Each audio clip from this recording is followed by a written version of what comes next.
Shield और वायट family 2010 के दशक के दो सबसे डोमिनेंट फैक्शंस। इनका ड्रीम मैच हमें देखने मिला 2014 में, मगर सिर्फ एक बार नहीं, कितनी बार शील्ड और वायट फैमिली ने एक दूसरे को फेस किया।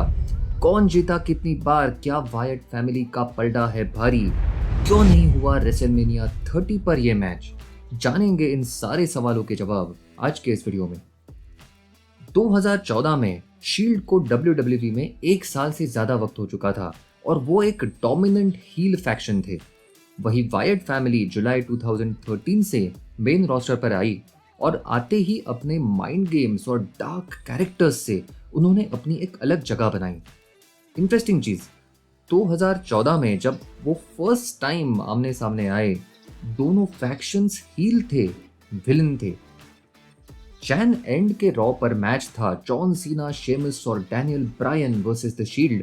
स्टिपुलेशन ये था कि जो भी टीम जीतेगी सीधा एलिमिनेशन चेंबर में वर्ल्ड टाइटल मैच का पार्ट होगी। इस मैच में वायट फैमिली ने अचानक से सीना, शेमिस और ब्रायन पर अटैक कर दिया। इसकी वजह से शील्ड डिस्क्वालीफाई हो गया और वर्ल्ड टाइटल मैच का पार्ट बनने का मौका उन्होंने खो दिया। और इस तरह वायट और शील्ड के फ्यूड की शुरुआत हुई।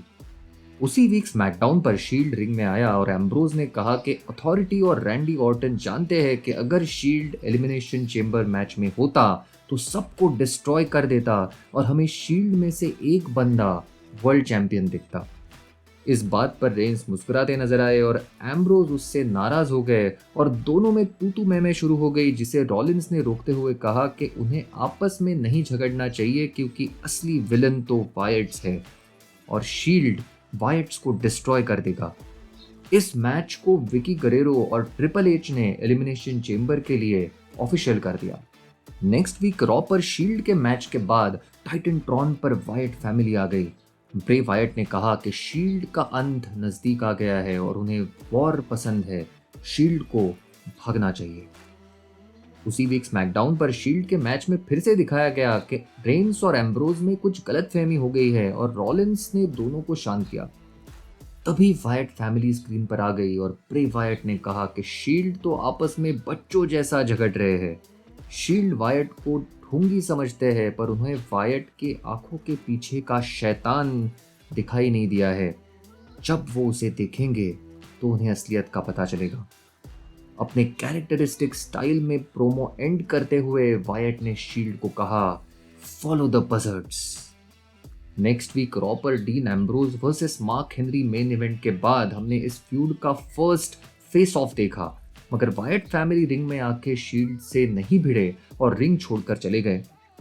अगले वीक रॉ पर Reigns versus Mark Henry match के बाद शील्ड रिंग में था, तभी वायट फैमिली फिर से टाइटनट्रॉन पर आ गई।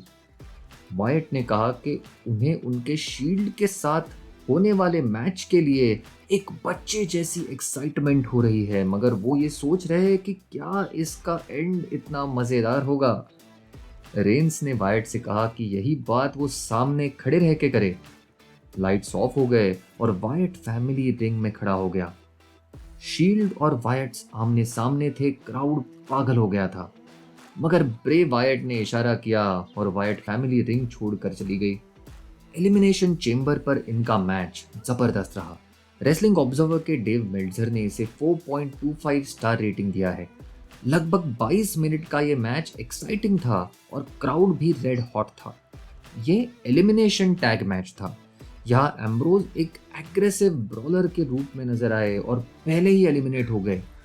रॉलिंस ने एक मास्टर टेक्नीशियन का रोल प्ले किया, मगर जैसे ही वो हाई फ्लाइंग मूव्स करने लगे वो एलिमिनेट हो गए। फाइनली रेंस बचे थे। ये वो वक्त था जब लोग नेचुरली रेंस को चीयर करते थे और यहाँ रेंस को शाइन होने का पूरा मौका मिला। 3-on-1 अटैक में उन्होंने पूरी कोशिश की और हार में भी स्ट्रॉन्ग नजर आए। इस तरह वायट और शील्ड का फर्स्ट मैच वायट फैमिली ने जीता। नेक्स्ट वीक रॉ पर Bray Wyatt versus Roman Reigns match था। इस मैच में दोनों फैक्शंस ने एक दूसरे पर अटैक कर दिया और वायट वाया डिस्क्वालिफिकेशन ये मैच जीत गए। उसी वीक स्मैकडाउन पर वायट फैमिली ने जब सीना पर प्रोमो कट किया तो उन्हें इंटरप्ट करके शील्ड वहां आ गया। ट्रिपल एच ने आके नेक्स्ट वीक पर वायट वर्सेस शील्ड का रीमैच अनाउंस कर दिया और इसी के साथ नेक्स्ट वीक वायट फैमिली और शील्ड के बीच दूसरा मैच हुआ।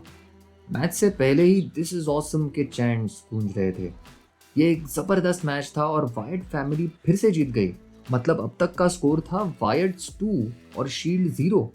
इस मैच के बाद रेसलमेनिया बिल्डअप शुरू हो गए और दोनों फैक्शंस अपने अलग रास्तों पर गए। ब्रे वायट वर्सेस जॉन सीना पहले से रेसलमेनिया पर तय था, वहीं शील्ड ने केन और न्यू एज आउटलॉज को फेस किया। दरअसल WWE के फ्यूड्स में हमेशा एक हीरो और एक विलन होता है। शील्ड वर्सेस वायट फैमिली उन चुनिंदा फ्यूड्स में से था जहां दोनों फैक्शंस हील थे, मगर ऑडियंस इन 6 टैलेंटेड रेसलर्स को रिंग में एक साथ देखना चाहती थी। शील्ड वर्सेस वायट फिर से एक बार हुआ अप्रैल 2014 के WWE मेन इवेंट पर। यहाँ फर्स्ट टाइम शील्ड ने वायट फैमिली को हराया। मतलब स्कोर है 2 वायट फैमिली 1 शील्ड। रेसलमेनिया के बाद शील्ड एवोल्यूशन के अगेंस्ट फ्यूड में था। शील्ड और वायट्स का आखिरी मैच हुआ मई 2014 के रॉ पर। एक ही दिन पहले एक्सट्रीम रूल्स पर शील्ड ने एवोल्यूशन को हराया था और सजा के तौर पर अथॉरिटी ने वायट वर्सेस शील्ड का मैच रखा। इस मैच में एवोल्यूशन ने इंटरफियर कर दिया और रोमन रेंस को सिस्टर एबिगेल देके ब्रे वायट ने वायट फैमिली के लिए ये मैच जीता। और इस तरह इनके 4 मैचेस में वायट फैमिली हावी रही 3 मैचेस जीतकर। तो 3 महीनों में हमें ये 4 आइकॉनिक मैचेस देखने मिले और इसके साथ ही ये फ्यूड खत्म हो गया। आज अनफॉर्चुनेटली ब्रे वायट और ल्यूक हार्पर दोनों इस दुनिया में नहीं है और डीन एम्ब्रोज WWE का हिस्सा नहीं है। इसीलिए ये truly once in a lifetime feud था। तो ये थी कहानी वायट फैमिली और शील्ड की। अगर आपको ये वीडियो अच्छा लगा तो ज़रूर लाइक कीजिए और ऐसे ही वीडियोस के लिए आप चैनल को डेफिनेटली सब्सक्राइब कीजिए। मिलते हैं अगले हफ्ते एक और कहानी के साथ। देखते रहिए रेसलिंग स्टोरीज।